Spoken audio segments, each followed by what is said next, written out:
ये विभीषण ने राम से कहा जब रावण लड़ने के लिए आया, क्या कि रावण रथी विरथ रघुवीरा, देख विभीषण भयउ अधीरा। रावण रथी विरथ रघुवीरा। रावण तो रथ पर बैठकर आया है और वो पैदल चल रहे हैं, वो पदाती हैं। अधिक प्रीत भा मन संदेहा, ज्यादा प्रीति इसलिए मन में संदेह हुआ विभीषण के। विभीषण ने कहा कि ये तो रथ पर है और आप बिना चप्पल के, आपके पास तो चप्पल भी नहीं है, कैसे मारोगे? नाथ न रथ नहीं पद त्राना, के ही विधि जितब वीर बलवाना। इतना बड़ा वीर है, इससे कैसे जीतोगे?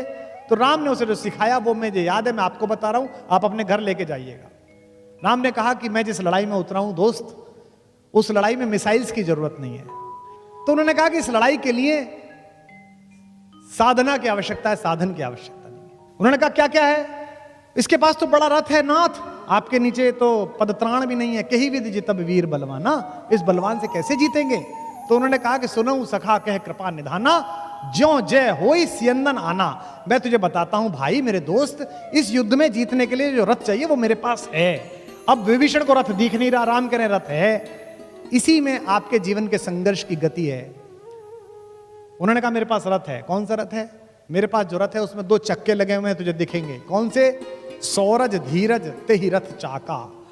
शौर्य और धैर्य 2 चक्के हैं। एक तरफ शौर्य है, एक तरफ धैर्य है। अगर बड़ी लड़ाई लड़नी है तो शौर्य भी रखना पड़ेगा और धैर्य भी रखना पड़ेगा। दुनिया की आधी मूर्खताएं अधैर्यता के कारण हुई हैं। तो कहते हैं धैर्य और शौर्य 2 मेरे रथ के चक्के हैं। और बल विवेक दृढ़ ध्वजा पताका, बल और विवेक से दृढ़ हुई मेरी धर्म की ध्वजा है मेरे इस रथ के ऊपर। सत्यशील दम परहित घोड़े, सत्य और शील और परहित दूसरे का हित करना, सत्य बोलना, शीलवान रहना, ये घोड़े हैं मेरे। और क्षमा दया कृपा रज जोड़े, इससे किससे जोड़ रखा है? क्षमा से, दया से और कृपा से, इन 3 से जोड़ रखा है। पूरी राम की कहानी एक सिमिली है। कहते हैं कि इस रथ पर चढ़कर मैं लड़ रहा हूं और जब तक मैं इस रथ पर चढ़कर लड़ रहा हूं तब तक मेरा कुछ नहीं बिगाड़ सकता कोई भी। तो आपके पास अगर साधन कम हो तो आप समझ लेना कि आपके पास ये वाले साधन अगर हैं तो आप दुनिया के किसी भी आदमी से जीत सकते हैं। एक अयोध्या है जो सात्विकता का प्रकर्ष है, एक लंका है जो तामसिकता का प्रतीक है। इन दोनों के बीच लड़ाई है, लेकिन राम इन दोनों के बीच की लड़ाई के लिए राजाओं को साथ नहीं लेते। आपने कभी सोचा कलेजे पे हाथ रख के कि राम जब भारत में घूमे होंगे तो दंडकारण्य में जहां वो रुके, जहां उन्होंने कुटिया बनाई, उसके ठीक बगल में उनके मामा थे, ननिहाल थी उनकी, कौशल प्रदेश। मामा से कह सकते थे थोड़ी सेना दे दो, मुझे लड़ने जाना है। नहीं, राम ने पूरे रास्ते किसी राजा से बात नहीं की।